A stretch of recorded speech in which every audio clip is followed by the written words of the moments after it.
right now. Your money could lose its value, not in years, not in months, overnight. Everything you've achieved will disappear. Your savings, your income, your future. And the worst part, it won't even be your fault because money isn't real. It only works because we believe in it. And the moment that belief crumbles, everything collapses. Banks close. ATMs stop working. Your balance up shows zero, not because you spent it, but because it no longer exists. Markets crash. Stocks fall. Cryptocurrencies fall. Panic spreads faster than anything. People run outside, phones in hand, refreshing, waiting, hoping. It's just a glitch, but it's not true. A few hours later, stores stop accepting money.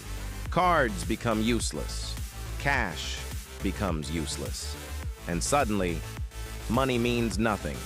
Food becomes everything. Water becomes everything. Survival becomes everything.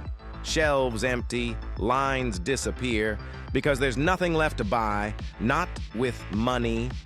People start trading, food becomes batteries, water becomes fuel. The world reboots in real time. While most people lose everything, a small group becomes richer than ever because they saw it coming.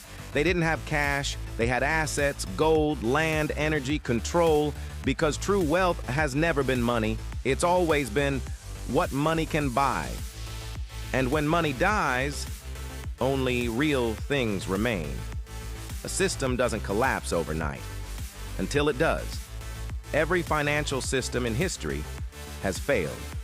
Every currency has fallen.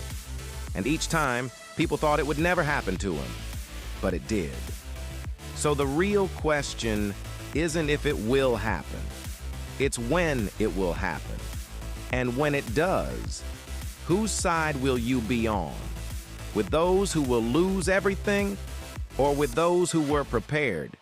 Because when money stops working, nothing else matters.